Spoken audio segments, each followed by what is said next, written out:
What is going on, Wolfpack Nation? Welcome back again to the Tuffy Talk Live Show, y'all. We are rolling here. We are feeling good, flying high, sporting our Pac 9 gear, baby. And again, just loving the run that we're on. Once again, it just seems like this year, there's no doubt, Greg, that this year is the year of runs and it's the year of impressive teams. I know that I put out a tweet, I think it was yesterday, about, football, baseball, men's basketball, women's basketball, men's tennis, women's tennis. There's just so many teams this year that have been impressive.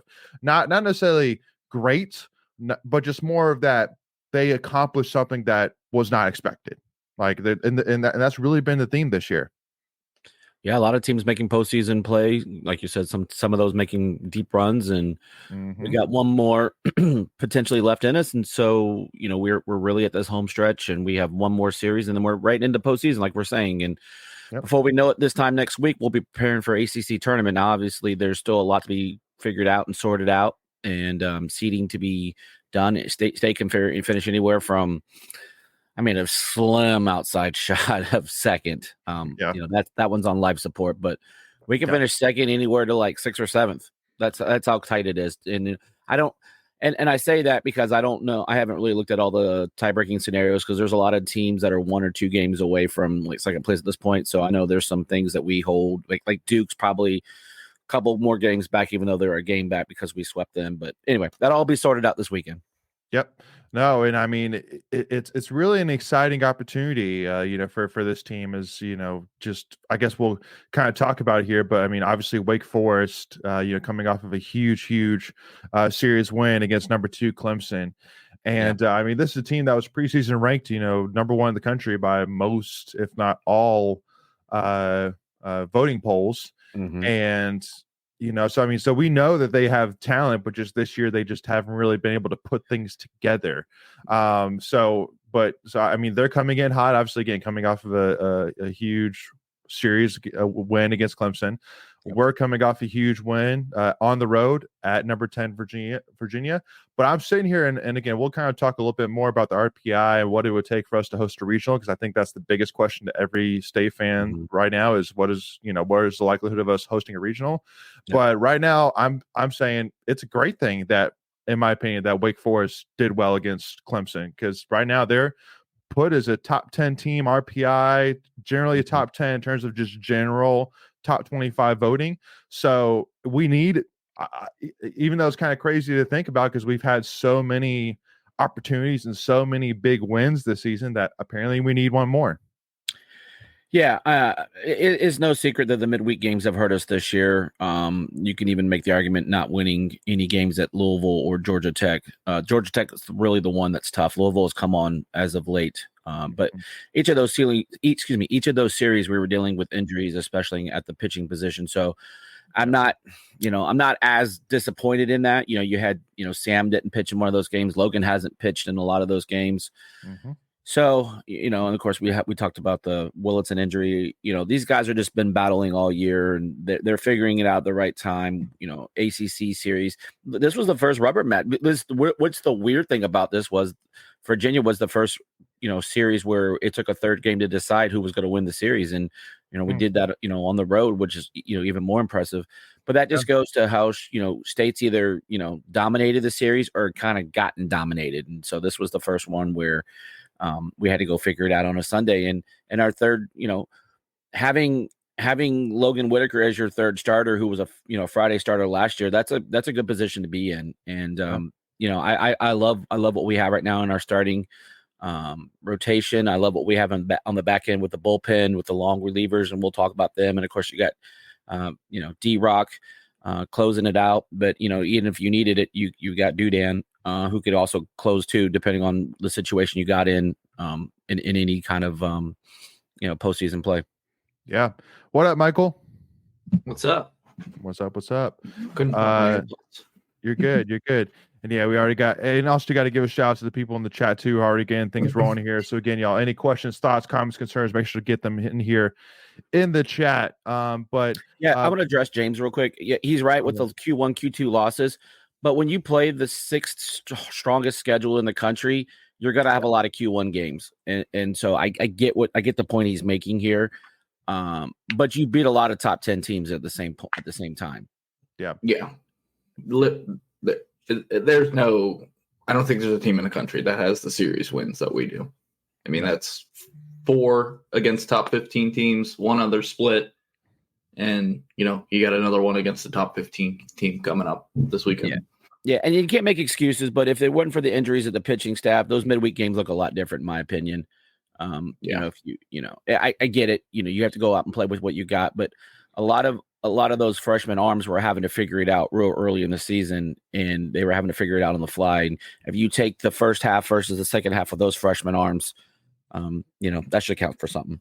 Oh. Yeah, like this weekend, right? Marone, Smith, and Van Dam, obviously because of the injury, didn't pitch, right? And those 3 guys were, we were relying on them to go a lot of innings, 2-3 weeks ago. Yep. Mm-hmm. Yeah, Marone started against Norfolk State, only threw, I think it was like 52 pitches, something like that, minimal, through like 4 1/3, 4 2/3, something. And so, obviously they pulled him back to have him available in the Virginia series, to your point, Michael, and we didn't even need him. And then D-Rock, he didn't even – he warmed up a little bit on Friday and Sunday, and that was all the work he got. Yep. Yeah, no, and I'm looking at the RPI currently now. 19. So again, what website do you guys use? Because I see a couple of websites. So Warren Nolan gives it. NTA.com updates like what, once a week? Yeah, or every couple of days. This was updated yesterday, and it has us at 20 right now. Yeah, Warren Nolan updates in real time live with every game. So that's that's what it's using, the same ranking system as D1 baseball or the NCAA. So yeah, it feeds it. Yep. Gotcha. Yeah, I mean, just to kind of summarize for everybody. So right now we're sitting at number 20 right now with a 2019 record, 29-19 record, and it has us right now 9-11 in quad 1 wins right now, which I'm curious what the what games is in quad 1, but I mean, and we'll kind of talk about it here in a little bit, but yeah, we'll kind of lay out scenarios here. But I do want to kind of touch base real quick here and touch on somewhat really grinds my gears. So because I have one in particular that just really just rolled my eyes today that I wanted to bring up. But Greg, I did want to ask you. So how was it at the UVA baseball stadium? Have you been there before? That was the first time I went there. Beautiful facility. Talking with some of the locals there. They really put all their money into that right around the 2015 College World Series National Championship that they got. Really nice ballpark. It mirror. If you've ever been to UVA, all the structures kind of look the same with that, kind of the Thomas Jeffersonian vibe with his Monticello theme. So it incorporates that. They own, like, their facility is way better than state, obviously, but our scoreboard kicks their ass. I mean, our scoreboard is really good. So those creature comforts, having gone to some different ballparks this year, just seeing some of the things that we're able to do, it's a much better in-game experience. But I like what they did. So if you're at like first base or third base, if you're further up the outfield line, they actually angled all of the seats to home plate, so you don't have to like turn your head. You just you're watching the action, which is a really nice thing that they did. Their what do you call it? Their dimensions are just like Rosenblatt Stadium, which was the old home of the College World Series. So it's the exact same, even the height fences and all of that. So it's kind of that cool concept. That's smart, like, because when you get there, you don't want to not be used to it. So that's kind of I never thought about that. That's very smart. Yeah, well, it's the old stadium, so it doesn't really. Well, yeah, I guess it doesn't help now, but yeah. But yeah, that was the reason why for the low fence, because I was like, well, that's a really low fence out there. But in fact, I mean, that low fence was able to pull back one of Pennington's home run potential. Obviously, we'll talk about him when we talk about Player of the Week. But great facility. really nice crowd. Crowd was solid on Friday. Saturday and Sunday was not as crazy because they had lacrosse playing right across the field. And I do like how they have pretty much all their facilities right there. They have the softball, they have the baseball, and then they have the soccer / lacrosse. And it kind of reminded me a little bit of what South Carolina does with kind of their layout. But really nice place. I would definitely go back and watch a ball game there. I saw a tweet from, I guess it was a reporter who was their press box, at least one of them, is you can look out both ways at the lacrosse field on one side and the baseball field on the other. That's pretty cool. Yeah. I mean, real nice facilities. UVA has done it right with all of their facilities. They're relatively, been modernized here within the last 10 years. State can definitely take a page out of that book. I would love to see, some facility upgrades. I know we're getting them, but not to the level of what they're doing. I think it's going to take a national championship to kind of get folks excited and get them pumped up for some great things to do. So want to kind of talk here. Northwolf asking the question: are there any plans to improve the grandstand NC State ballpark? So I did have a list here of the planned upgrades, some of which have already happened. Greg, is there any that immediately jump out to in your mind? Yeah. So to North Wolf's point, the grandstand's going to get a little bit of love, but not a lot. They're going to be more or less creating some like tailgating space out where the pitching bullpen used to be. That's going to get some work. They're going to do a little bit down the left field line, but I agree here with North. We could definitely use some shade. I don't. And that's coming. Yeah. They're going to put those little tarp things, those canopies. Nothing. I would just say there was some rain on Friday and we didn't get wet. I mean, there was plenty of places to hide at UVA. And I would wish the Doak would kind of take some of that. But again, it's going to take money and, more than $20 million. They got some really nice field suites at UVA. They got a nice suite level, like kind of like the 200 level. They've got a little bit of the concessions are really well laid out. Lots of bathroom space on both sides, whereas kind of at Doak, you have a men's and a women's, one on each side. We'll get there. We just got to go win some ball games and win some championships. Yeah, and just to kind of highlight a few upgrades coming up. So seating variety and quality will improve for sure.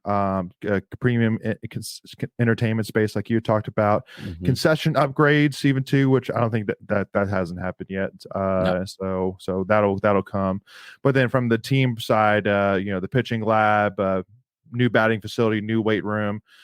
Much improved team lounge, but better locker room. So really kind of a full facelift is on the way. So mostly that's coming now in this next wave is the player amenities that you just talked about. Everything that's player related, the labs, the lounges.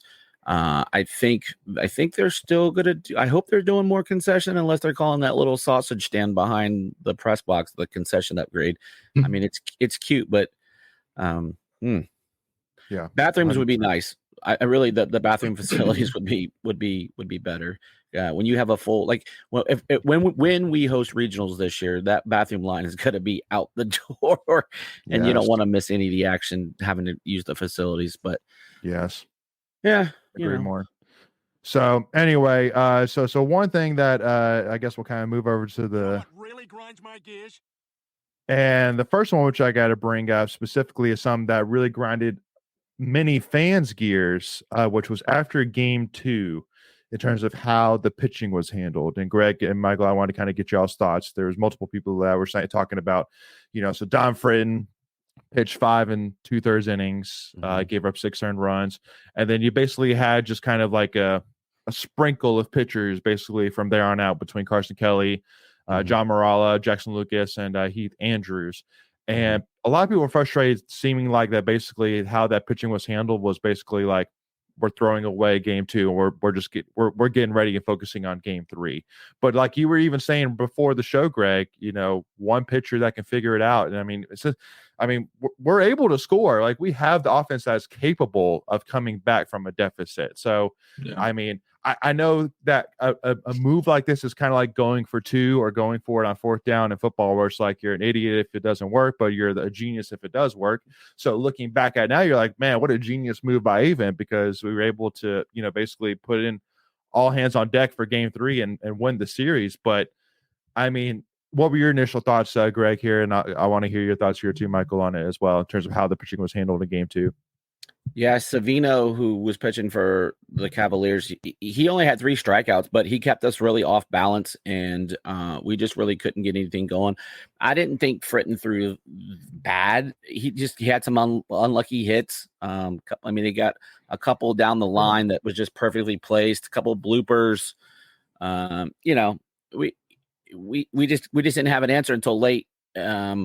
Which is the one thing I thought we did really well the whole weekend was we took it to their bullpen. I thought overall our bullpen was much better than their bullpen, and that was really the difference of the series.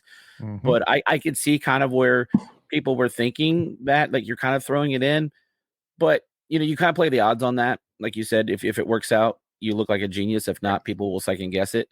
I wasn't really mad with the decision. You go out there and throw guys. Hopefully it stays close. And maybe you make a run lane. We did a little bit. We got the Pennington home run, like thinking the eighth or ninth inning, I think was what we got it. Yep. If we hadn't given up those few runs, I think it was in the 7th, we would have ended up losing by 1. And so that was really the only difference. We never, even at that point, we never would have caught them had we, played it differently. We still didn't get to 6 runs because I think they played it 3 in, like I said, the 7th or 8th inning. Yeah. Mm-hmm. Thoughts, Michael? Yeah. I don't know. I think you probably could have taken a chance on Marone there, just because you had Whitaker starting game 3. But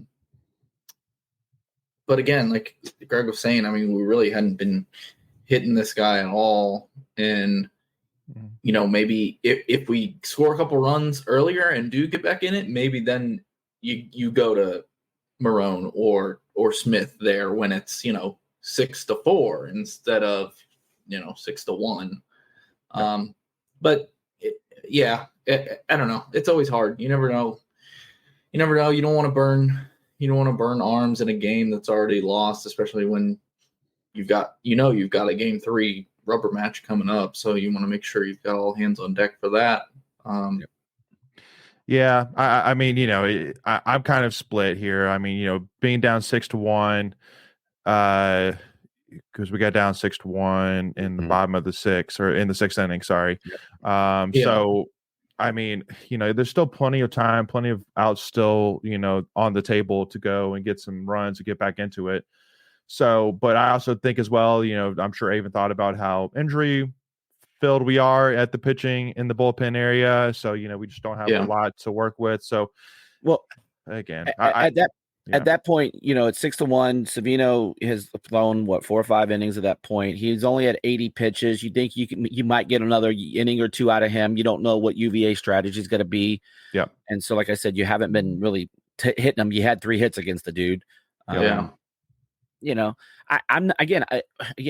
at it, it was the right call, but again, I can see where people were frustrated with that. Sure. We just weren't patient with him. I mean, we get that way with lefties for some reason. We just don't have patience when we're facing lefties, and we helped him out a lot, just kind of chasing some stuff. The off speed pitches, the changeups is what we really have struggled on a lot, especially with lefties this year. Agreed. Absolutely. All right, y'all. So for what really grinds my gears, this was some just a little bit of context. Again, I was on YouTube today, and of course, an ad popped up for CPI security, and I'll just play the first couple seconds here, and then I'll stop it here. But his mascots represent some of the most heated rivalries in college sports. So then, what the heck is the 49er mascot doing on here? Because they're a partner. I mean, you can't exclude one of them. I don't care, dude. Dude? Look at all these guys. Look at all these guys. All these guys have national championships, have history, have sports excellence, and then you have the Charlotte 49er guy. Like, what the heck are you doing right What here? Is this commercial for? CPI security. Yeah. When you're watching, they got a lot of money, so. Well, sure they got money, but But And this is even after they got canceled a couple years ago. Remember that? Remember they got canceled a little bit? Yeah. Well, they sponsor. They were always in the CPI red zone. Remember that we were watching the games on Bally. Yeah. But yeah, I get it. That's kind of funny. I didn't even think about it.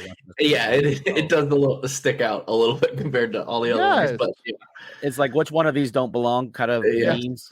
Yeah. Like it's not even one that you even think for half a second. Like I was like, dude, what is the UNC Charlotte guy doing here? Like, come on now. and for it to say these are the most, what did it say again? These mascots represent some of the most heated rivalries.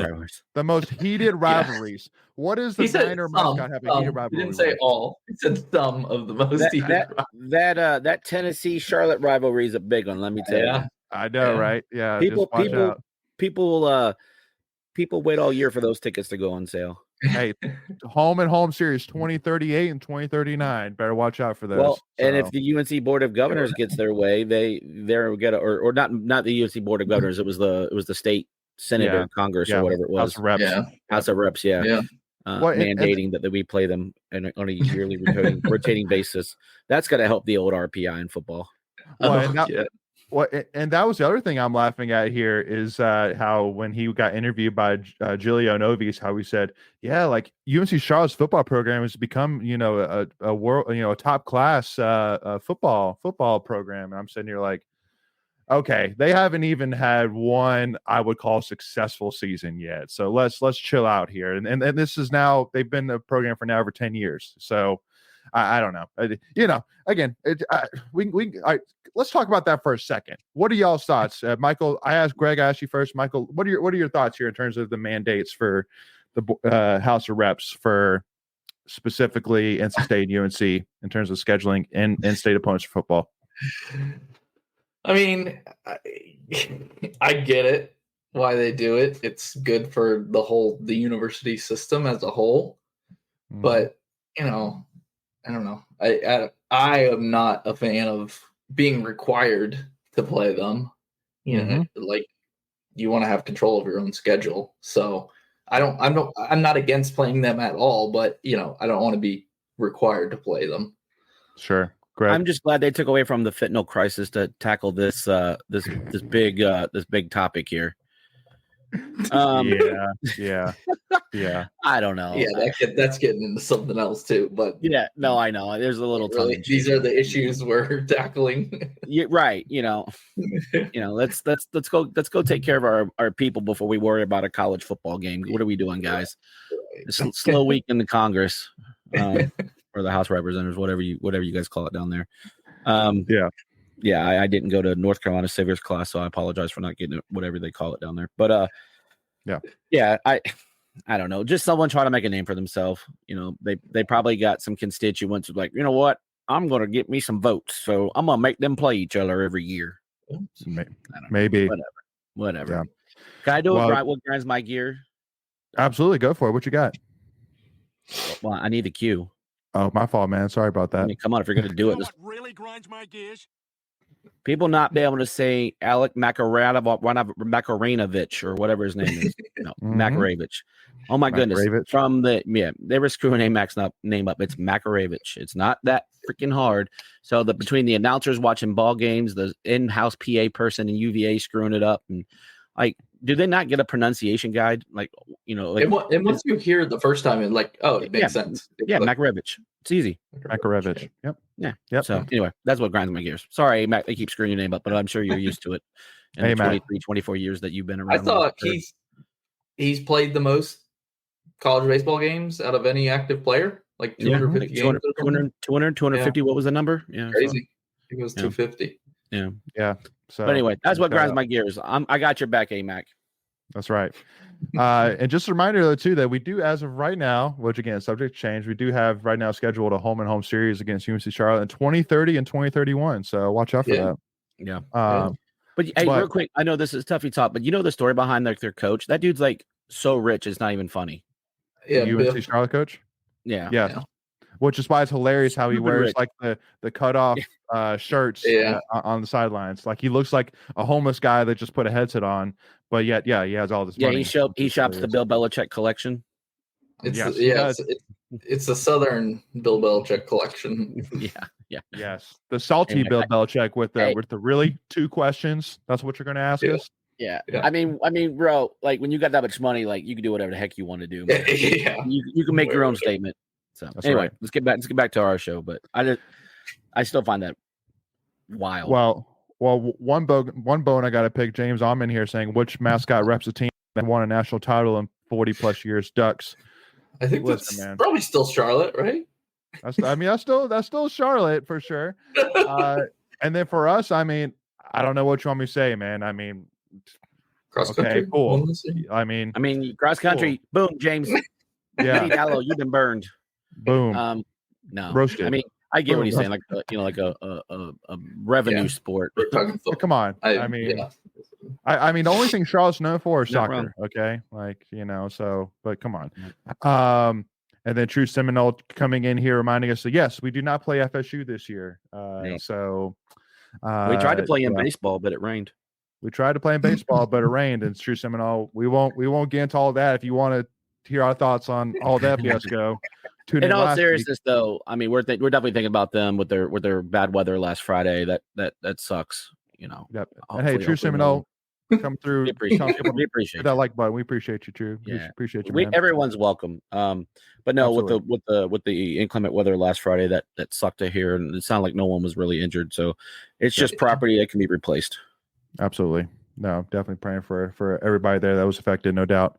Now, the one thing which I had Northwolf saying at True Seminole, kudos to you guys for recognizing how terrible the AC television deal is. I more want to bring up that comment more of like, is the NCAA just trying to make a case easier and easier of why the ACC should leave, with the fact that Duke softball had a top 6 RPI, won the ACC, beating one of the preeminent softball programs in Florida State to get there, and was put as the number 10 overall seed. Yeah, that is disgraceful. Yeah. Disgraceful. That's terrible. Yep. No wonder why people want to leave the ACC. They want to go to a bigger name conference to get the respect put on their name.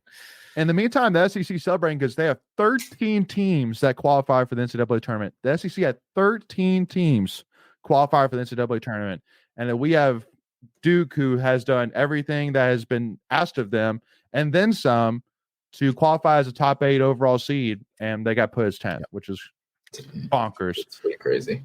Kens, what up?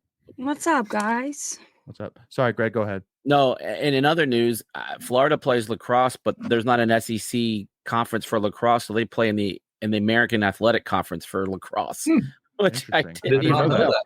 Yeah, me neither. Until UVA women were playing. I'm sorry, Florida women were playing in Charlottesville for women's lacrosse, and so I was just looking up some things. I knew nothing about women's lacrosse, and I was like, AAC, what? Anyway, yeah, yep. Ray's saying, "What up, Kens?" So let's go on ahead and jump on over to some tweets of the week, y'all.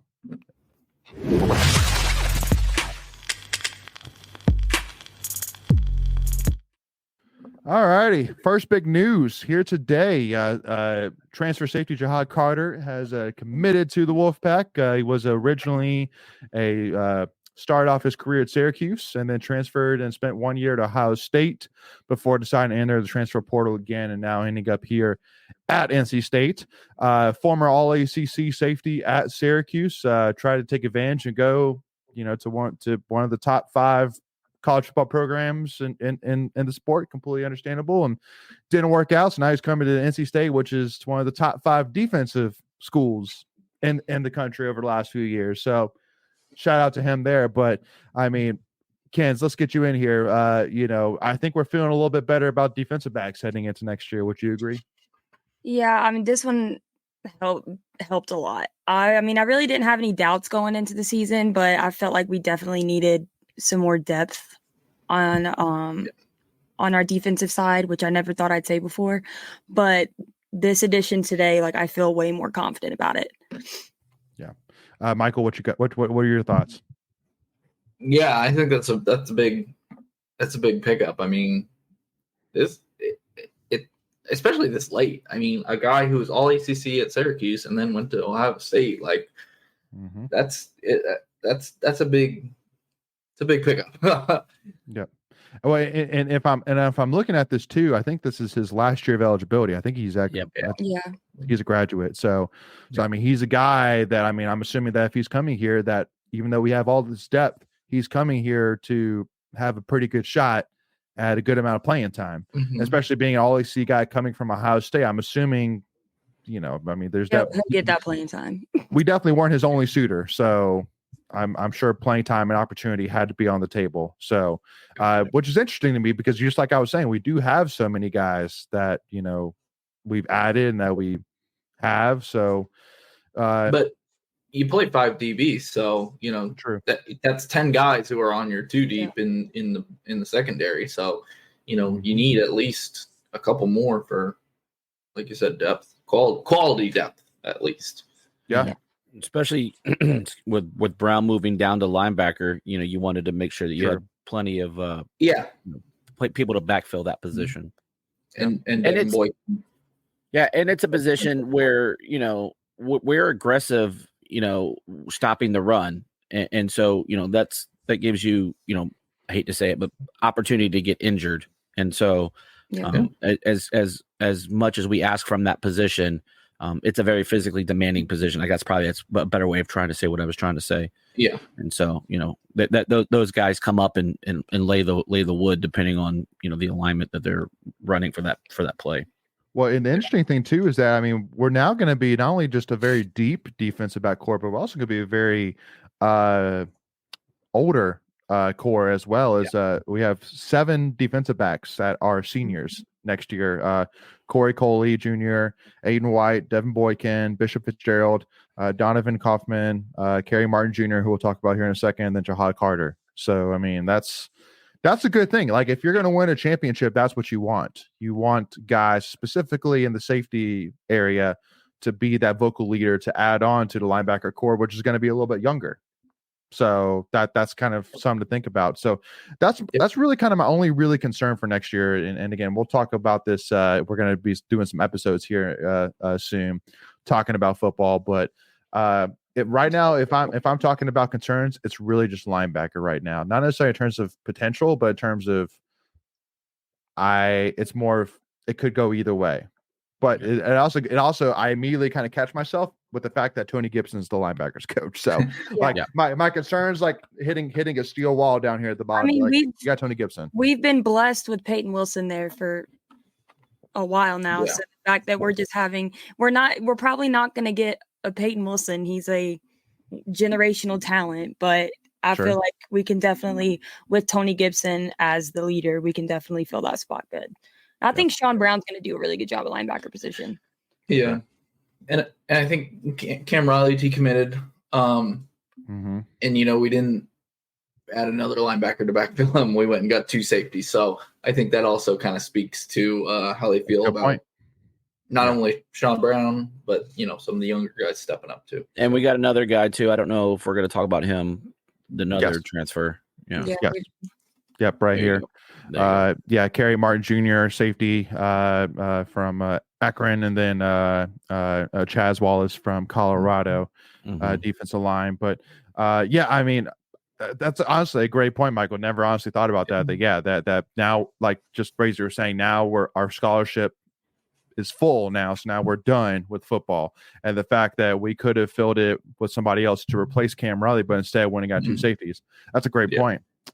That's A+ analysis there, Michael. A+. I heard that Terrell put some really high information into Chaz Wallace for committing to state. So shout out to him. Even though he's not on our team anymore, he's still talking highly of the program. Good. Yeah. Well, because he went to Colorado, correct? Right. Yeah. Terrell Timmons. Yeah. Mm-hmm. Yeah. Because I mean, with Terrell Timmons, I mean that wasn't a sour note. That's just simply he had no shot of playing time. No shot of playing time. So just that's all it was. But so excited and excited now to finally have Chaz Wallace, a proven defensive tackle behind Brandon Cleveland to give a little bit of depth there. So feeling really good about what Doran's put together. And again, we'll have episodes further to discuss thoughts about football, especially as we head into the offseason here too.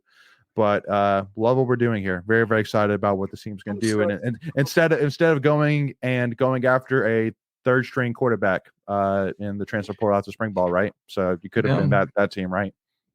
I won't mention names, but so because apparently if we talk about them, then oh my gosh, like you're rent free, right? Y'all they live rent free, right? So who are you talking about? I know I don't know what you're talking about. I have no idea. Greg's trying to get it out there. That's right. So wanted to bring up this this graphic as it really stood out in terms of the ACC teams that are in the top 25 D1, and this is last week, isn't it? This was last week. Yeah. But still, all these guys are still here in the top 25. Same teams. But same teams. But how if I'm looking at this here, so we have series wins. There's Clemson, FSU, Duke, Virginia, UNC, and Wake Forest, who are still in the top 25, even though this is not the correct naming now. So we have series wins over 4 of those. We have a 1-1 tie against FSU, and then we have an opportunity this weekend against Wake Forest. So I have the latest here if you want it. Go for it. Yeah. So go ahead and pull that back up. Oh, gotcha. So we can just compare. All right. So Clemson dropped 2 after their series loss to Wake Forest. To number 4. Yep. FSU. Hold on, let me blow mine up so I can see your screen. FSU jumped up from 8. Dropped from 8 to 10 over their series loss to Pitt. Mm-hmm. Duke went up from 11 to 9 after they. Well, hold on. They went down from 9 to 11 because they lost the Georgia. Oh yeah, yeah. Sorry, I'm going the wrong way. Yeah, 9 to 11. Because they lost to Georgia Tech, I believe. Yes, they did. And then Virginia dropped. Virginia was a big dropper this week after losing to us. They dropped from 10 to 18, which is crazy. Yeah, which is crazy considering how the others just barely dropped. Well, exactly. Then, like FSU lost to Pitt. That's not even going to make the ACC tournament. They dropped 2 spots. That's crazy. What are we doing? Yeah. Well, and then I mean, I get Clemson dropping 2 to Wake Forest. Like I get that. Yeah. But Carolina jumped from 11 to 7, which they didn't really play anybody. But whatever, we're moving on. Well, they swept us, so. Louisville swept us, so Louisville swept us, so yeah, whatever. Yeah, that's sure that's where we'll get all that in the chat, or not the chat, but on Twitter. And then the big jump was Wake Forest jumping from 12 to 8, and then we were the biggest jump of all ACC teams, jumping from 23 to 17. Yep, which I like. 17 is a good number. Yeah, good number. Good number for state. Yeah, that's right. Very not soft people. Yeah. But again, I mean, it just goes to what the point you were saying towards the beginning of the episode, Michael, where you were like, I mean, what team is going to have a resume as impressive as ours? And I mean, yeah, I mean, four of those teams in the top 25, we have wins over. So I think a little bit comes to the point which has been spoken about in terms of with the NCAA tournament for basketball, which is that they should start to talk a little bit about how they have played towards the beginning of the season, how they've played now towards the later part of the season. AK, like if you beat somebody who ends up being a top 15, top 20 team at the beginning, back in November, that shouldn't weigh as much as somebody who beats a top 20, 15 team in February, March, which I agree. So part of me is sitting here saying that, yes, that Louisville series could bite us. Again, we had injuries in pitching. Like we didn't have our normal guys going in that series. And Whitaker and Highfield didn't pitch, right? Correct. And I think a lot of people aren't realizing, like, again, North Carolina, not even just the big schools, like baseball is huge in North Carolina. We got Campbell, UNCG, UNCW, like those are some really good baseball programs. So even losing to some of those is not going to destroy our resume. Here's the other thing to keep in mind too. If we're able to get a series win against Wake Forest this weekend, and Duke goes get a series wins against Carolina, we could potentially have 4 series wins over top 10 teams and a split. To Michael's point earlier, that's what I'm saying. Assuming that Duke jumps and Carolina doesn't fall too much. Yeah. So for me, honestly, and this is really my thought, Greg, here sitting at number 20 for NC State. It's basically you beat Wake Forest, you host. You lose to Wake Forest, you're playing a little bit behind the 8 ball heading into the ACC tournament. Yeah. Don't go putting your eggs in the basket for an ACC tournament. We saw how that turned out for us a couple years ago when we made it all the way to the final, and it didn't mean a darn thing, and we got left out of the NCAA tournament. So I think you have to go make your hay this weekend with Wake Forest. The only way, because this is going to be so potentially, with Virginia, depending on how they do against Virginia Tech, you could say last week it was, kind of a one-on-one for a host potentially. And then you could definitely say that though for the Wake Forest series. But we're gonna have our hands full. I mean, Wake Forest has arguably the best pitcher in the league. Actually, he has the best pitcher in Burns. He's won like pitcher of the week like 4 or 5 times. So we're gonna have our hands full, and we're gonna have to go earn it. But I'm excited for it. Is anybody in the game any of the games this weekend? Greg will be at them, and then I'll be there. Ashley and I'll be there Friday. So Y'all can come pregame at our house if you want to. Let's go. Why are we gonna? Oh, it's at home. Why would I go pregame all the way? I'm not awake. No, it's no. Wake up, Kens. Come on, Kens. Senior day. We haven't had senior day yet. That's even better. Okay. Yeah, we typically don't have senior day at their place. That's on me. I'm sorry. It's been a long day. It's all good. We're just giving you crap. It's been a long few weeks of that stupid draft. I'm telling you, True Seminole, maybe you should change your name, man. But you're definitely our hype man right now in the chat. Yeah, right. I like button, man. We appreciate it. If you got a Twitter handle, I'll put it in there and I'll follow you. So heck yeah.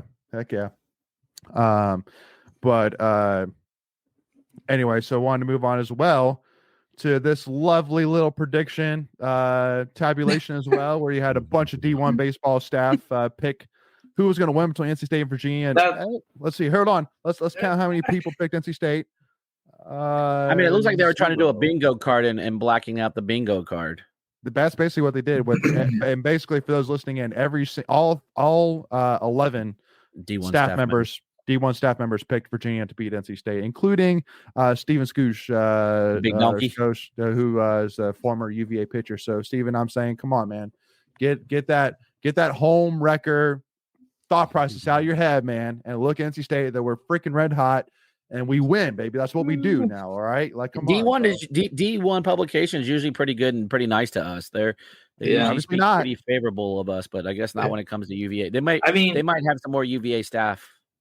It's like, it's not like crazy that people would pick UVA over State. It's crazy that 11 people all picked UVA over State. There wasn't one or two.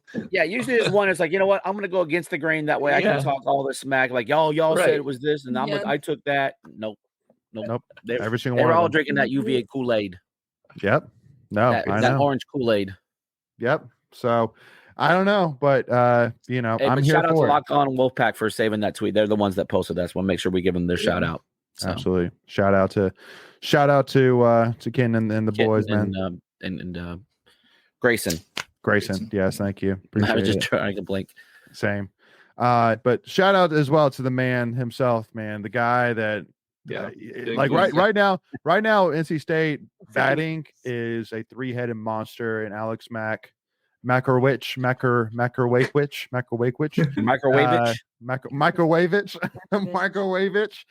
Jacob Kozar, Macarena Ravich. Yeah, right. Alex Makaravich. Hey, Makaravich. You're so stupid. Jacob Kozart and Garrett freaking Pennington, man, who was absolutely ridiculous this weekend. He should have had 3 home run, 2. Well, he should have had 2 or 3 yesterday. 2 yesterday. He had 2 yesterday. No, he had 1 yesterday. But he should have had 2. Okay, gotcha. Correct. Gotcha. Yeah, so he would have had 6 RBIs on the day. And first of all, I'll give a brief shout out once again to that UVA outfitters. That was a heck of a catch. Right, that was a catch. Respect where respect is due. So especially after you saw his first step, he went down. Like he had no idea where that was. Yeah, no, he got back.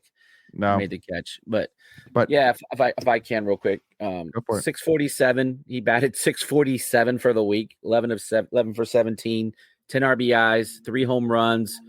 I think he had 2 doubles, and he's slow. I told you before we got on. I wrote all the stats out. There's this on base percentage calculator I like to use when just running some numbers sometimes, and I wrote it all down. And it was like 1.249 on base percentage, which is just insane.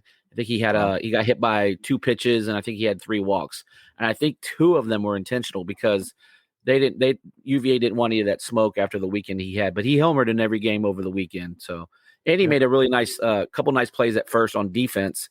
One to get Sam out of a jam on Friday night. So he was flashing the leather and getting it done at the plate. Yeah, no. So I mean, let's. I mean, I feel like with baseball, there's nothing wrong with necessarily having your 3 stars, which right now we have 3 stars hitting the bat in Pennington, Mac and Cozart. But like, let's put it. I don't think we're necessarily dependent on those 3. No, we're not dependent on them. So we do have options otherwise. I mean, Luke Nixon, Buttersworth, who really stood out. He got raised in here saying, "Don't forget the mom who butters his bread." And 2 home runs over the weekend. Yeah. So, I mean, we have options. And I mean, Eli Serrano, who's, I think, he hasn't necessarily killed the ball, not been a huge home run guy. But listen, I mean, yesterday specifically, there was time where he had an 0-2 count and on a leadoff, and he got a shallow line drive right over the second baseman to get on the base. So, I mean, he got the job done. Yeah, I mean, we can talk about a few guys here. You got Noah Souls, who's really just coming back into his zone. He had some nice sacrifice plays, kind of just playing some small ball. That was nice. Luke with some small ball. He absolutely crushed that ball yesterday.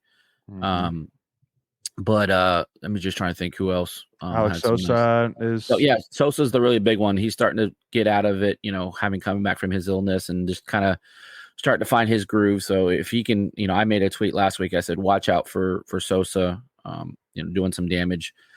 We just have a lot of dudes that are just kind of just finding spots here and there where we need to get picked up. And when you score, what did we score in the first game? What was the score? I'm drawing a blank. 7-5. Is it 7-5? Yeah, 7-5. Yeah, 7-5. Yeah, 7-5. Yeah, 7-5, and you score 5 on Saturday and 13. I mean, we can hit, and we haven't really gotten into the stolen base game, but they're finding ways. And here's the other thing: we took advantage of UVA's miscues over the weekend. Whether it was wild pitches Friday, they had a drop fly in the right field. We took advantage of the fly ball and left yesterday that the guy didn't see. Where it was some more wild pitches. That's gonna be on that. That's gonna be a terrible feeling when you lose it in the sun, because not only are you're not gonna make the play, but it's like, okay, am I gonna get knocked in the head right now? Yeah. And then conversely, we didn't beat ourselves. I think we had maybe 1 or 2 errors the whole weekend. So when you can take advantage of the other one, I think it was where Butters hit his home run on Friday. The guy dropped a pop up in foul territory. And so the next pitch or 2 after that, Butters hits the home run, and he's starting to find a stroke. And over the last month or so, starting with that UNC walk off, and he's just gotten a lot better at hitting. And Havner had a couple of hits yesterday.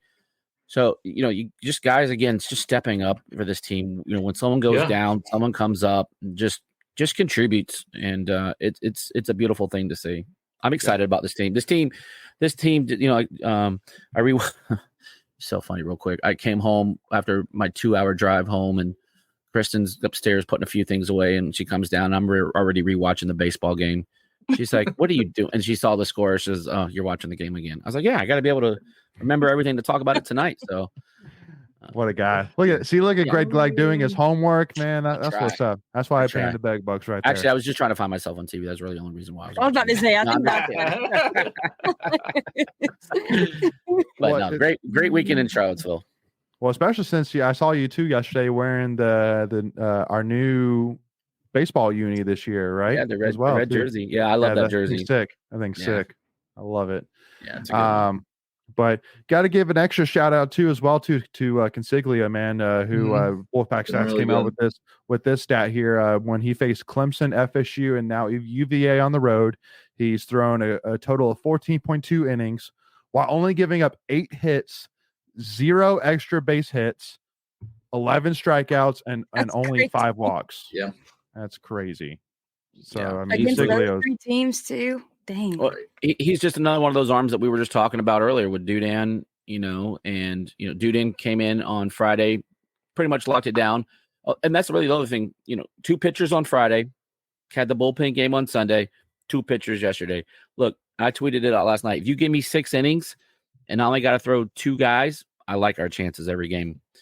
Yeah. And Michael already mentioned Marone earlier, and then, Coop, and these freshman arms going to be something.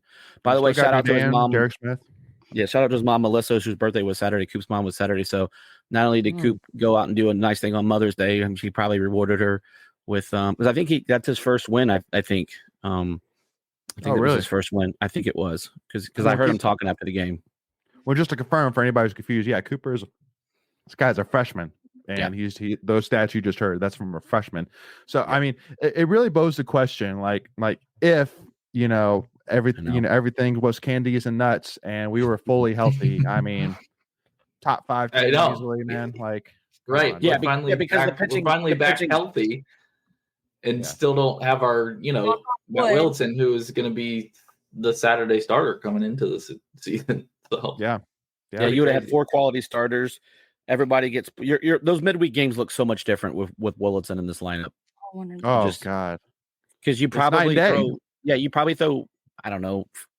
I don't know who you would throw either. Probably Whitaker. I guess I would assume. I assume Whitaker would have been the midweek game guy. Yeah. I don't know. It's easy to play the if game, but everybody gets pushed down a notch. But then if that happens, maybe these freshman arms don't get as developed as much. So you just don't know how it plays out. But I'm just thankful that these guys are getting reps now. And so hopefully it'll pay off in another year or two. Have Sosa being the next version of Cozart. And I'm excited. about it. So I don't know if you guys know, but I invited a special guest here tonight on the show. So I'll bring him on in here right now. Mr. Adams Macon. Who is that guy? Welcome to the show. I know. Who is that guy? It took me forever, guys. I'm so sorry. It's all good, man. Dude, you doing all right? I'm here. Yeah, man. Doing pretty good. Just almost ready to go to sleep now. I'm with you guys, but I bet. Well, we'll give you the floor here real quick, man. We've talked about most stuff, man. So I mean, what's sitting on your head? What's your thoughts? Give us your bold takes, man. Go for it. What you got for us? Nothing's sitting on my head. But okay. What are we talking about? What do you want to talk about? I want to talk about? Okay, you've already talked about it, so I'm not going to delve into it. But I think huge win against UVA. He's series against UVA. Big series coming against Wake with what the implications are for the regional hosting and all that. Do you guys think we're hosting right now or no? Right now? Like if the tournament started today? I think we're just on the outside. I think probably I think the NCAA pulls. Who's got a better resume too? That's what I come back to. Yep. Nope. Yeah, baseball is just so weird. It's really hard to keep up with baseball just because it doesn't get talked about a lot. It's hard to find stats. It's just one of those sports. But yeah. You kind of rely on other talking heads. Yeah. Macon, Preacher Man asked, what really grinds your gears, Macon? What really grinds my gears? I'll catch up for you. What really grinds my gears right now is why do polling services have such different opinions of one team? So, I don't get it. I mean, if they're obviously experts, I'd be curious to know how they one service. Are they favoring one thing over another? I'd be curious to know. And you're talking about how in one poll they had us at number 9, and then it has one was at 17 and one was really low, and I'm okay, so that's the whole spectrum of the poll. Where are we really? So right, that really grinds my gears right now. I think that's probably it. Well, and to build off that too, because the beautiful thing about baseball is that it's not like in football where you're halfway through the season, you've played 6 games. In baseball, you're halfway through the season, you've played 20 games. You've played a good bit about baseball. Anybody who has, God, I've they are who they are. We're right. Well, anybody who has there was one poll that came out that had UVA 10 spots ahead of us. They had them at number 9, us at 19. It's that's how that in football, you could say, well, listen, there's not a big thing to look at. But come on now, 40 games in, there's no way UVA is that much above us, if any at all. There's no chance. So, yeah, agreed, Macon. Yeah. It's crazy. I mean, I think it's interesting. And I watched Rob McLam, who does some independent work, but works for Inside Pack Sports, interviewed Avent. And I had a good point he made up about with Logan Whitaker, and different things the rest of the team's going through, but has gone through. But particularly with him, him battling through getting sick, coming back, does that feed into the rest of the team? And he brought up how, a lot of teams, and I think there's even I can't remember, it's D1 baseball. I saw an article about something similar to a lot of teams would just kind of fold right now, and with the injury history and the sick bugs they've had and all that. And I think you someone put a tweet out that might be the most impressive series win so far this season. You could argue it's the best looked game they've had against that 13-5 win against UVA. But that's pretty cool. They're just kind of embracing it, and I think it's making them dangerous, so to speak, because it's if this team really isn't backing down, or isn't really, they've got a lot of characters, from a cliche, so to speak. So yeah, Macon, if I could just piggyback off you real quick, that's a really good point. It was a series where I would agree with you. It was our best series just because it was a road series. We had gotten swept twice in ACC series on the road, and it was just a gutty performance. It was, Logan's first real action. He had thrown basically an inning at FSU, and you didn't know really what you were going to get through the long haul. And from what I hear, he lost 20 to 25 pounds. So you think he's going to get stronger as he gets a little bit more outings, and we could be real dangerous with him dealing. Yeah, it's just that's really cool to me. And I know Wake's made a big one. I know they had one of their pitchers break their single game strikeout record, which is something that I think is maybe good for State to kind of keep their attention on the guy. But they're a good team. I just think it's interesting that Florida State, Duke, and Clemson all lost their series, which really helps out State. The timing of the series win is really big for State to me. And that's all I'll say on that. I know you guys probably talked a lot about it. I think the other thing that excites me right now that's on my mind is the transfer portal for men's and women's football and basketball, and just how you've got the 3 commits from the transfer portal and KJ Martin. You've got Chaz Wallace, the defensive tackle, and you've got now Jahad Carter, the safety from Ohio State for 1 year before that and was Syracuse. I think I made the comment, but I'm actually going to. Are we done? I think we're done. Yes, we're done. So in football, in basketball, we have one more. Football, right. In football, that's interesting to me because they got the defensive tackle. They addressed the defensive back, which is good, I guess. I'm kind of curious now how we view the depth chart. Maybe we'll have some episodes coming up soon to kind of break down our reactions on that. But just my initial takeaways were, I thought the guys they brought in, all 3 of those guys, were quality depth pieces at the very least. I imagine one of those players will start. I'm not really sure, but I could see. I'm sure the nickel spot's somewhat open. So if that's a DB spot there, maybe one of those guys can take that. I don't know who takes that. But Bishop Fitzgerald was the guy that got the most looks at nickel spot last year. So but to me, that tells me it's not certain he's the guy. Oh no! I feel like you're certain. Maybe even at corner, are you certain Sis stays the corner? You probably are. I mean, Aiden White's the only guy that I'd say is locked in. He's certain. He's certain, right? But besides that, I mean, Sissy, he's been very impressive. But I mean, right now you have 7 seniors in your defensive back room. So besides Aiden White, I think every spot's open. Isn't it crazy? Go ahead. Yeah. No, I just think it's I think it's really interesting. You've got guys who have had all conference honors from the defensive backs, and then you have Chaz Wallace, who started for Colorado for 4 games. And I don't know if I don't know if that's because of injuries or what it was, or maybe he just earned his way onto the field purely just beating out guys. But to get a guy at least as a depth defensive tackle spot, which I think we all agreed is the biggest need on the team right now. Mm-hmm. And you got a guy who was a starter in a Power 4 or 5 conference, whatever you want to consider the Pac-12 now. Like that was, that's really good additions to me in the shorter transfer portal window, I should say. Yeah. What I was going to just piggyback off real quick too is when the season was over and, Battle says he's going pro, White says that he's going to transfer out. You lose Harris. Kennedy is going, his eligibility is up. And you're thinking, what are we going to do? And then to see here on May 13th, like you get White back and you go out to the portal and then you got recruiting some kids and kids stepping up in spring ball. We're good. Like, I'm trying to think the depth.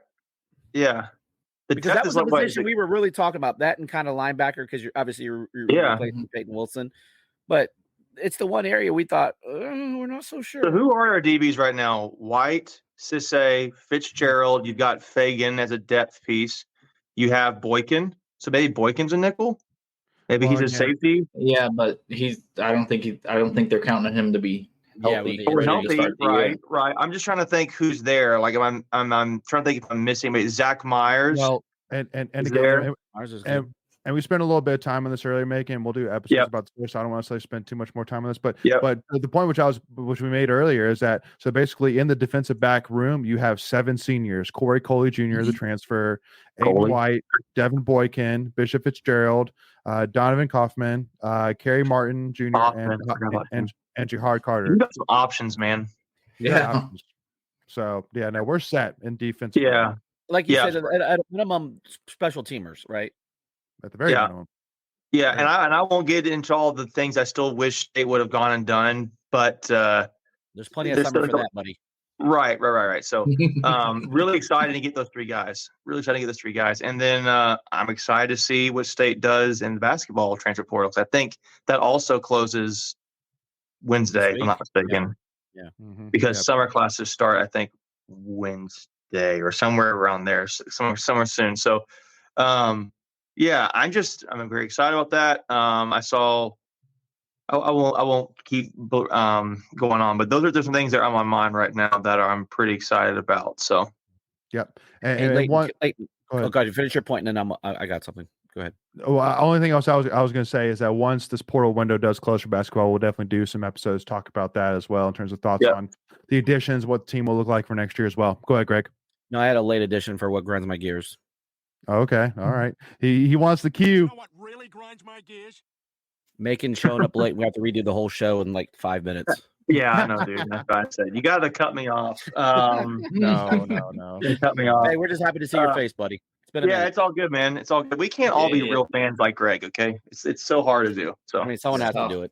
That's right. Yeah. So, but yeah. So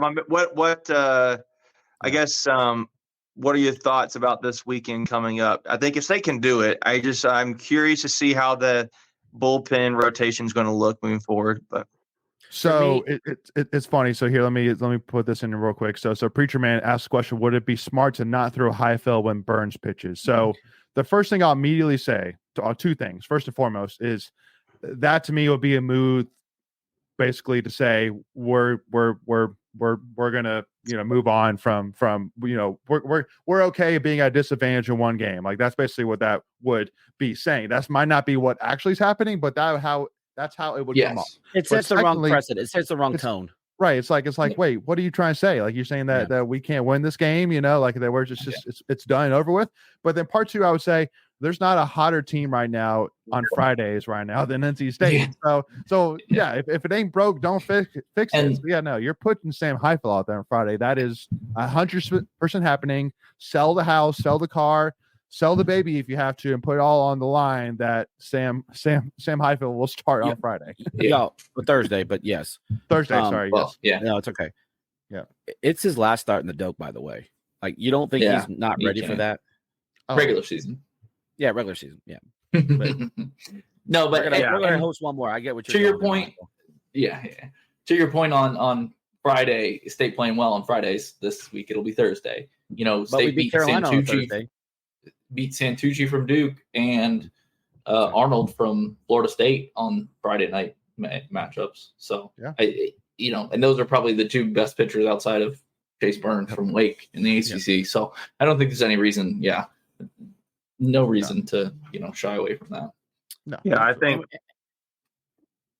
Yeah, I would say I'm curious. Where's Wake at right now? What's their situation like? I mean, they're kind of in the same position we are as far That's as. What I'm saying. It's going to be a very fun series this weekend to me. Both teams are playing for things still. Every team really is, but State and Wake are playing for a little bit something extra that they can get into for the postseason, and I think that's going to make it's a natural rivalry. It's Wake Forest. It's going to be a little chippy, a little fiery matchup series. I'm really looking forward to that. I'll definitely be tuning in that. Yeah, 100%. Yeah, no, I mean, for me, it just comes down to I think the differentiating piece is that it's at Doak. It's not at Wake. If it was at Wake, I'd pick Wake to win. Because again, I think that senior day at home, it's going to make a difference. So I just have a hard time putting money or belief in the fact that Wake is going to pull two out of three against us. That's really where I sit. And I hope D1 baseball all picks Wake to win. That's right. Well, because that's the other thing as well. We have a good about seniors. I mean, your top three. Those three stars we talked about are all seniors. Those are guys that this is going to be the show. So Alex Mack, who came to NC State to try and prove himself. Jacob Cozart, who everybody was saying, we should have started the freshman. We should have kept the freshman. Not had Cozart, and then Garrett Pennington, who came from Wichita State, who was a mid-major transfer, and now has broken out into like MLB teams. Watch out for this guy. I've got a few questions to ask you guys just to get your opinion on where the baseball team's at. Just like a few little options. Okay. So, on an offensive standpoint, who is the hottest player right now? Scary Pennington. Yeah. Pennington? Right now it's Pennington. Yeah. Right now. Pennington. Okay, so then that's pretty easy. Then who is the X factor offensively for you guys? Because I know who it is for me. Offensively, well, if we're talking X factor, I feel like you can't pick one of the top three. It has to be who's the other guy. Yeah. Right. I'm not going for Serrano or Pennington or Makarevich. So I'm going for somebody. That's why you can go Serrano. I would actually go Serrano because he hasn't played super great lately. I will say that. So he's played solid, but he's not played first bat. He's not played first bat potential. I'm not going to give you a name. I'm going to give you a position. Whoever's playing left field. Whoever's playing left field, because Luke Nixon. Yeah. Oh no. Wait. Or it could be Luke. It could be Chase. Yeah. It could be. Dude, that's not what I was going to say, but Luke Nixon's a good choice, though. Yeah. I honestly, I think it's potentially whoever's out there in left. Or I'll give you a second one if you want to get a little cray-cray. I think I know you're going. Who's ever at second base. So it depends on how you're playing because of matchups. I think it's going to be one of those guys at one of those positions. Yeah. Okay, so to me, my answer was Butterworth. I think he is too. Man, I think when he's on, he's really on, and he makes some big hits. Now Luke Nixon has played too. That's why I like that pick. But I feel like Butterworth. I think he's the 5 spot, right? Is he 4 or 5? I think he's 6th. He's 6th? Yeah. Okay. Yeah. They've been honestly, they've been shuffling the lineup between 6 and 9 a lot. Like guys have been moving up and down a lot. So anyway, go ahead. Well, he's my X factor offensively. That's just the way I view it. So then who is your X factor out of the bullpen? Who's your out of the pitcher? Like, who is the guy that's like, man, this guy, if he's on, we're going to be tough to beat? Britton for sure. Well, he said bullpen.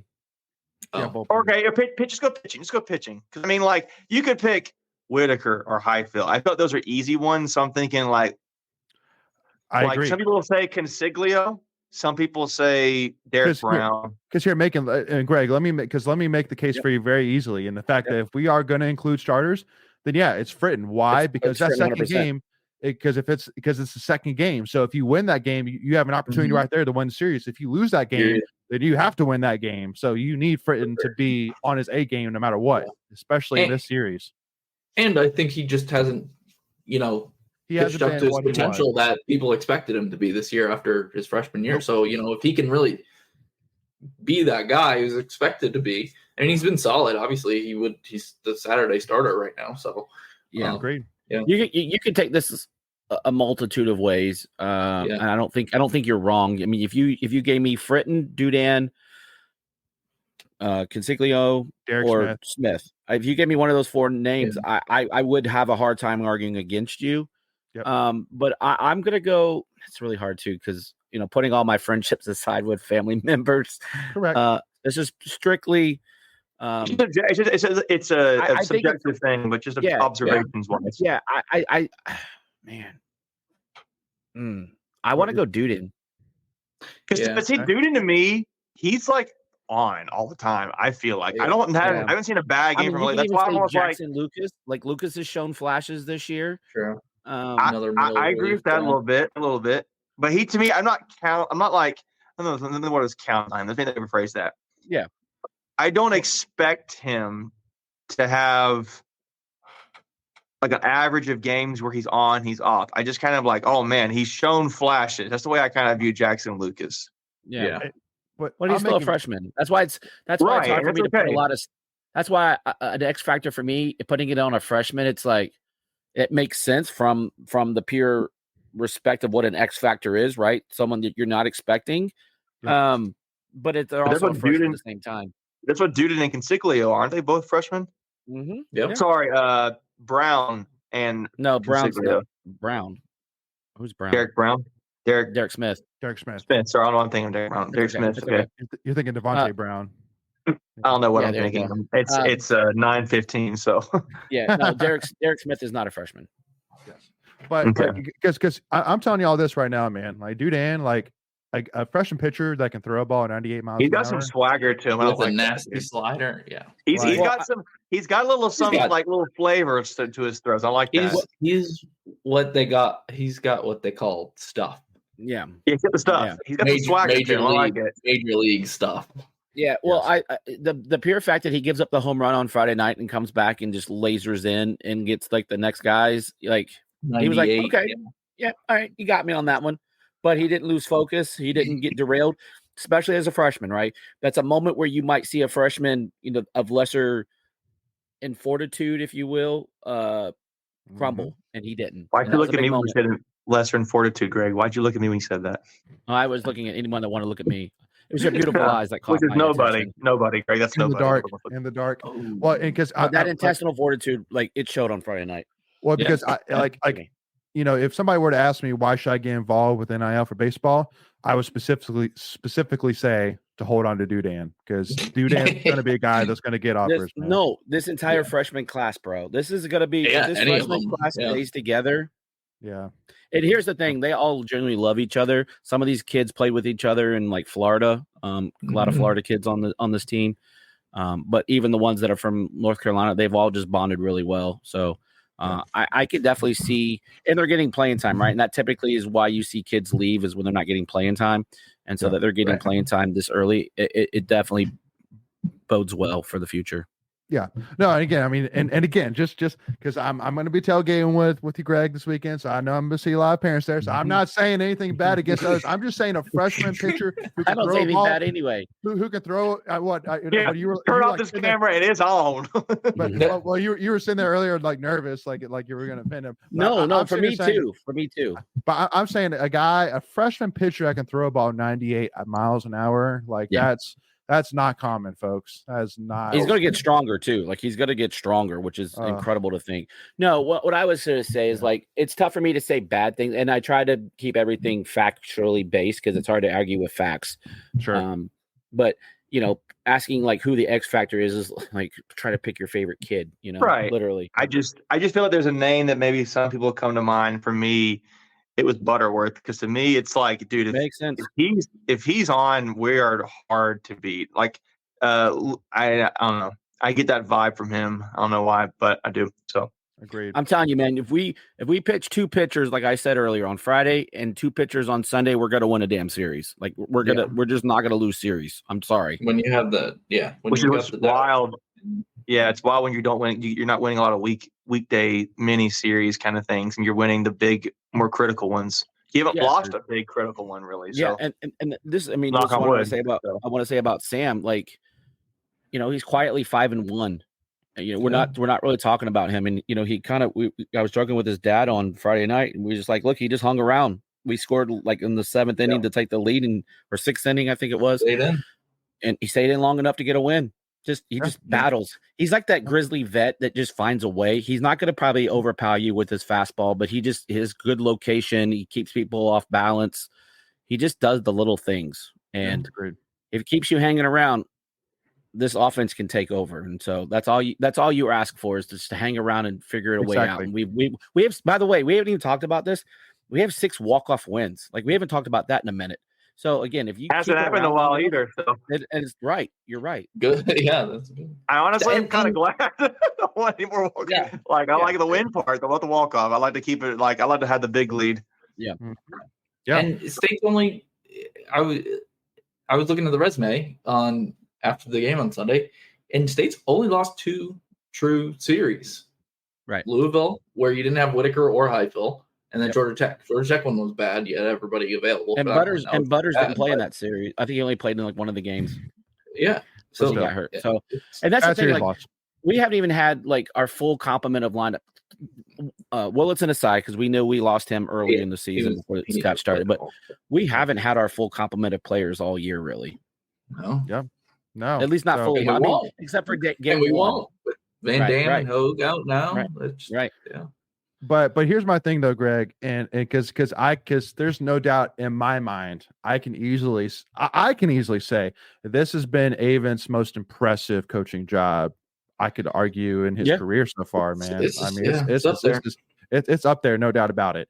But the old saying, you fool me once, shame on you. You fool me twice, shame on me. And I'm sitting here saying, I felt this way before about previous NC State teams, and I feel differently about this team because of all the injuries, and that they just find a way. They hang around.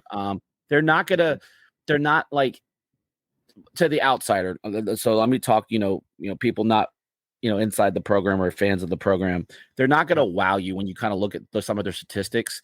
We're middle of the pack batting, middle of the pack pitching, middle of the pack fielding. It's just, they just find ways to win ball games. And that's what you ask for. I mean, we sit around, and again, we'll talk to the statistics. Will say whatever you want it to say, but looking at it from a holistic picture, we're like 9-10 in every single major category, like offensively, defensively, and pitching. We're overall in those positions. So it's not sexy at all, but it just gets it done.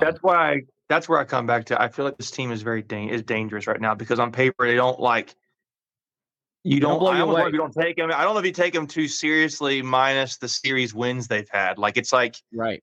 Okay, like they're just an average team. And a lot of the series wins are 2-1, right? We've only swept BC and Notre Dame, who are not great teams. So it's like, even the teams, we're winning series, but it's only 2-1. So it's not like Wake just swept Clemson. I was like, oh wow, that's a big statement by Wake to sweep a top 5 team. But State really hasn't had that. They've won a lot of series, but no sweeps. And it's funny too, when we don't win the game in these ACC games, it seems like we get blown out. Which goes to your point of the stats, because in the games we lose, we get blown out. So that And when I say blown out, like four plus runs. I mean, to me, that's a blowout. If it's 4+ runs, that's a blowout. They just again, it's not glamorous. They just go out and win, and I'll take a gritty team anytime. Yeah, 100%. I know, Macon, we're a little bit late here, but I do want to bring up one more thing too, in terms of the other question people are asking, in terms of what do we have to do to get a top 4 seed for the AC tournament. Just go win. You control your own destiny at this point. Well, and that's pretty much what I'm saying. I'm saying you beat Wake. In my opinion, you lock in a top 4 seed, and you put yourself in a really good position to host a regional. And what happens if you go 1-3? Like, so you like 1 win out of the 3. You mean 1 and 2? 1 and 2. 1 and 2. Yeah, 1 and 2. Sorry. Yeah, 1 out of 3. Yeah. Depends on what the other teams do at that point. Right. So your fate's not in your own hands. Almost like go and win the thing and don't remove all doubts. Essentially. So if you win out, so this is the scenario. If you win out and Clemson loses 2 out of 3, we're the number 2 seed in the ACC tournament. Which is crazy. You said that's the average team that you talked about, right? Right. Yeah. Right. But the ACC is very bunched up. I mean, it's a very I know, but it's like it counts. That's why I come back to it. Well, and I'll give it to the viewers or listeners even in numbers. So right now UNC's 20-7 in the ACC, so they locked up number 1. Clemson's 17. They're good, 10. by the way. We took 2 or 3. I saw them Friday night, which by the way, I was like, I wore my stay hat going in there, and some Carolina fan walked out. He was joking, laughing. He goes, "Dude, you got some bird poop on your hat." I was like, "Oh, you do too, man." So that's good. I like that. That's funny. But it was fun. It was funny, but it was like, man, they crushed Louisville that night. I think it was 14-4, and they hit like 6 home runs. I was like, wow, this is a really good UNC baseball team. Real quick, Dom gave up 3 home runs to them and still got the win. Yeah, because they were solo shots, and that's what you have to do against them. Did we win the series? We lose the series to them. We beat them 2-3. Yeah, I can't remember. It's just too much winning going on right now. It's just hard to remember. So that's right. Yeah, the butter. We took the first 2 and then got blown up. Oh, that's right. Again. Right. I was at the game. Yeah, it's okay. Were you even a fan? Yeah, right. I know, dude. I know. You don't even know where you're at. He's just seen so many wins lately. It's hard to. Yeah, it's hard to keep track of all the winning. So it is. Go ahead and finish your thought, Leighton. We cut you off, buddy. You're good, man. No, so Clemson's 17-10 the ACC, and then basically you have 5 teams that all have 15 wins. Florida State, us, Wake Forest, Virginia, and Duke. Keep in mind that we have the tiebreaker on all 4 of those teams. Well, except for FSU, but whatever. Hey, what did I say last week? If it comes down to that one game, I'm going to be pissed. Well, I'll say, okay, you said it for me because they know what they're doing. They know what they're doing. At the same time, I think if we end up tied with them, I think we have the tiebreaker anyways because of the record against other Atlantic Division teams. I think so too. I think we have a better record. Who does FSU play this weekend? They got an easy one. I think it's Georgia Tech. Yeah. Okay. So, I think it's go GL Jackets, I guess. Yeah. Didn't Georgia Tech just beat? They just beat Duke. Duke. Yeah, beat Duke. 2 out of 3. I think. So yeah. So I mean, basically, and Florida State just lost to Pitt, and Pitt's not a good team. I mean, it's like it can have baseball. To me, is a more inconsistent sport. Like you can have random losses, and it's like that's just the way it is. So, yep. So basically, to me, it's really actually very simple. You win against Wake 2 out of 3 at least.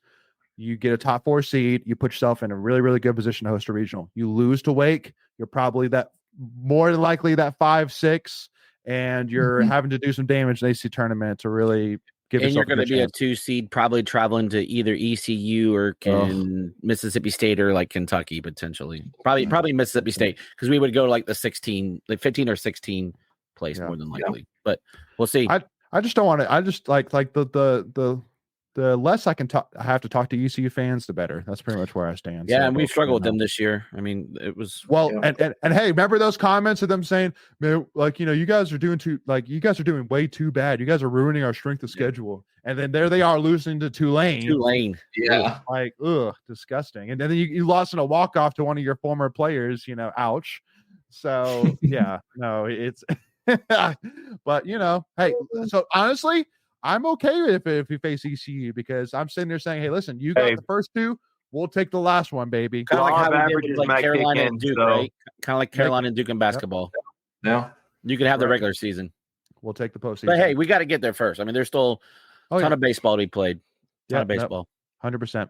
So last thing I'll say, got to give a huge shout out once again as well to Jacob Dorn, who graduated from App State this weekend. And first of all, I got to give a shout out to Doran for doesn't look like to me no state gear. No, no neutral.